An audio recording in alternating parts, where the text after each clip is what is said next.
이번 시간에는 건강한 반려견 만들기 첫 번째 시간으로 반려견의 신체적인 특징, 그리고 반려견의 성장 주기, 예방접종, 금식물 등에 대해서 알아보도록 하겠습니다. 반려견의 체온은 몇 도일까요? 사람보다 약 1도 정도 높은 37.5도에서 38.5도 정도의 체온을 늘 일정하게 유지하고 있습니다.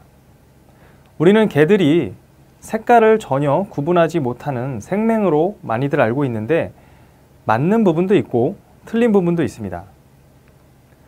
반려견은 빨간색과 녹색을 구분하지 못하는 정록 생맹이기는 하지만 모든 색을 구별하지 못하는 것은 아닙니다.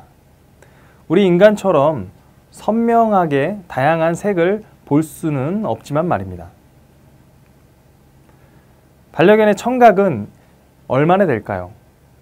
인간의 약 8배에서 최대 40배 정도가 된다고 합니다. 우리 인간이 귀로 들을 수 있는 주파수는 약 2만 헤르츠 정도까지인데 반해서 개들은 약 4만 헤르츠 정도까지 들을 수 있다고 합니다. 산술적으로는 약 2배 정도의 차이가 나지만 개들의 귀의 구조는 사람의 청각보다 8배에서 40배 이상이나 더 잘 들을 수 있도록 구조가 만들어져 있다고 합니다. 후각은 인간에 비해서 얼마나 뛰어날까요? 인간의 후각세포수는 약 500만 개인데 반해서 개들의 후각세포는 약 2억 2천만 개나 된다고 합니다. 개는 후각의 세계에 살고 있다는 말이 있을 정도로 그만큼 후각적인 능력이 아주 뛰어난 동물인데 인간에 비해서 10,000배에서 최대 10만 배나 그 정도로 뛰어난 능력을 지니고 있다고 합니다.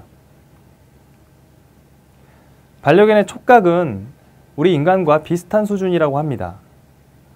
마지막으로 미각은 맛을 느낄 수 있는 이 미뢰의 숫자가 인간의 약 6분의 1 수준이기 때문에 맛을 느끼는 것은 사람보다 훨씬 덜 발달되어 있다고 합니다.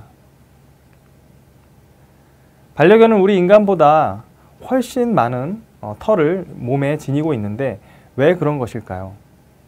지금은 많은 개들이 실내에서 주로 일상생활을 하고 있지만 실외 생활을 주로 했던 동물이었기 때문에 늘 일정한 체온을 유지하려면 아무래도 몸에 많은 털이 필요했겠죠. 반려견의 털은 체온을 유지하는 데 도움을 주고 신체를 보호하는 데 아주 중요한 역할을 담당하고 있습니다.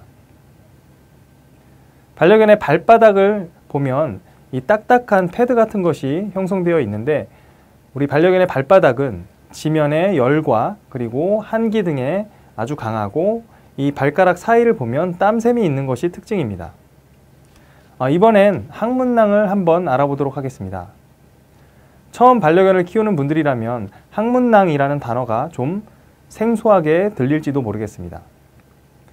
항문낭은 우리 반려견의 항문 안에 좌우측에 있어서 우리 육안으로는 볼 수 없지만 반려견이 배설을 할 때, 대변을 볼 때 이 항문낭에서 나오는 분비물이 대변에 살짝 묻어 나옴으로써 우리 개들은 다양한 정보를 얻을 수가 있는 것입니다. 성별이 수컷인지 암컷인지, 그리고 이 개의 나이는 대략 어느 정도인지, 그리고 건강 상태는 어떠한지 등등 말이죠. 항문낭을 통해서 신체적인 정보를 이렇게 알 수가 있는 것이죠. 반려견의 치아는 몇 개나 될까요? 윗니가 20개, 그리고 아랫니가 22개로 총 42개의 치아로 구성이 되어 있습니다. 자, 반려견의 몇몇 이런 신체적인 특징을 알아보았는데 이제는 반려견의 임신기간과 그리고 우리 반려견의 수명에 대해서 한번 알아보도록 하겠습니다. 개들의 임신기간은 얼마나 될까요? 약 58일에서 63일 정도가 개들의 임신기간이 되겠습니다. 우리 인간은 10개월 동안 우리 어머니의 뱃속에서 지내는데 그것에 비하면 개들은 임신에서부터 출산까지 우리 사람에 비하면 아주 짧은 편이라고 할 수 있겠습니다. 자, 반려견의 수명은 얼마나 될까요? 물론 각 개체마다 반려견의 생활 환경마다 그리고 주거 환경마다 건강 상태에 따라서 우리 반려견의 수명은 제각각 달라질 수 있습니다. 요즘은 수의학 기술의 발달과 정기적인 건강검진 등으로 풍요로운 이런 생활 환경 등으로 인해서 우리 반려견들의 수명이 예전보다는 점점 늘어나고 있는 추세입니다. 요즘은 15살 정도 먹은 강아지를 우연찮게 만나기도 하죠. 대개 15년에서 20년 정도를 우리 반려견들은 살아가는데 전 세계에서 가장 오래 살았던 개는 호주에서 약 29년이 넘도록 살다가 하늘나라로 갔다고 합니다. 자, 지금까지 반려견의 이런 신체적인 특징에 대해서 살펴보았는데 이번에는 반려견의 성장 주기에 대해서 한번 알아보도록 하겠습니다. 자, 반려견은 처음에 태어나서 탄생에서부터 생후 2주까지를 신생아기로 보고 있습니다. 그리고 생후 2주에서 생후 4주, 이제 한 달이 되면 2주에서 4주 그 사이를 과도기, 다른 말로는 이행기라는 단어로도 표현하고 있습니다. 그리고 생후 1개월에서 3개월이 되면 4주에서 12주죠. 요 시기를 우리 반려견의 사회화기로 보고 있습니다.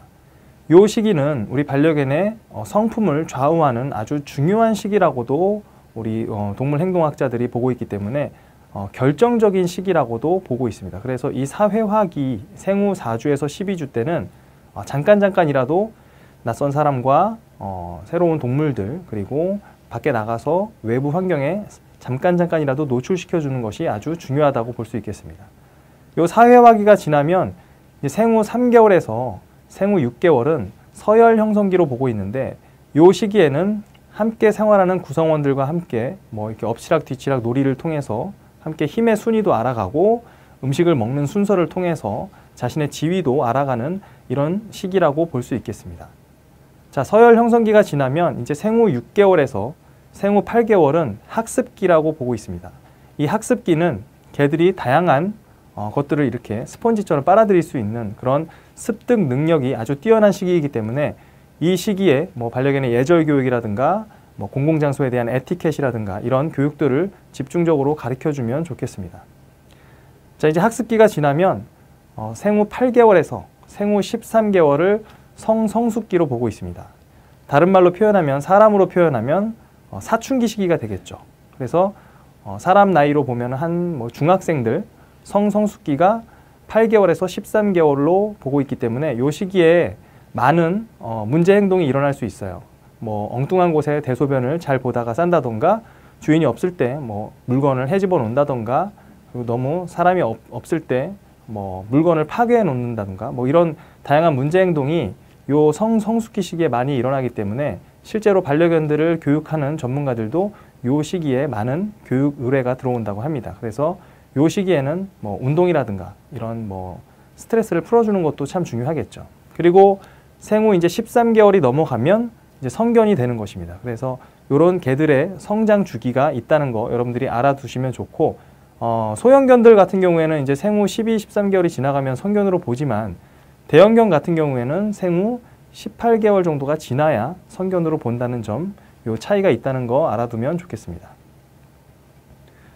자, 반려견의 성장 주기를 알아보았는데 개들은 생후 1년이면 성견이 될 만큼 정말 성장 속도가 우리 인간과는 비교할 수 없을 정도로 빠른 동물입니다. 그럼 반려견의 나이도 우리와는 다르지 않을까요? 개들의 나이는 어떻게 우리가 파악을 할 수 있을까요? 한번 알아보도록 하겠습니다. 우리 강아지의 나이가 생후 3개월이면 사람으로 우리 치면 약 5세 정도에 해당이 된다고 볼 수 있겠습니다. 반려견의 나이가 3개월이 되면 반려견의 성장 주기 중에 이제 사회화기가 끝나고 서열 형성기가 도래하는 시기인데 이 시기를 사람의 나이로 보자면 약 5세 아동에 해당이 되겠습니다. 자, 이번에는 우리 반려견의 나이 6개월입니다. 6개월이 되면 사람 나이로는 약 10살 정도가 되겠습니다. 반려견이 생후 6개월이 되면 사람 나이로는 약 10세 정도가 되는데 초등학교 3학년 정도의 나이가 되는 것입니다. 자, 이제 이 시기가 지나고 반려견이 이제 생후 1살이 되면 사람 나이로는 이제 중학교 2학년 정도인 15세 정도에 해당이 됩니다. 이 시기의 반려견은 성숙기로서 우리 사람의 사춘기 시기에 해당하기 때문에 적절한 운동과 그리고 적절한 놀이를 통해서 우리 반려견의 활동력과 지적 호기심 등을 해소를 해주는 것이 필요하겠습니다. 자, 이번에는 반려견의 나이가 2살이 되면 사람 나이로 약 24살에 해당이 됩니다. 신체적인 능력과 정신적인 부분이 가장 이상적으로 완성이 되는 시기이기 때문에 이 시기에 반려견의 재능을 고려한 다양한 독스포츠 있죠. 디스크독이라든가 어질리티라든가 플라이볼이라든가 이런 독스포츠 등의 활동 등을 하는 것은 아주 좋다고 할 수 있겠습니다. 자, 이번에는 반려견의 나이가 3살이 되면 사람 나이로는 약 28살에 해당이 되는데 이때부터 반려견이 해마다 1살씩 나이를 먹을 때마다 사람의 나이로 4살씩 더해주면 되겠습니다. 반려견이 4살이 되면 사람 나이로는 약 32살이 되는 셈이죠. 이렇게 1년에 4살씩 나이를 더해주면 반려견의 나이가 사람으로 치면 몇 살 정도에 해당이 되는지 알 수 있겠습니다.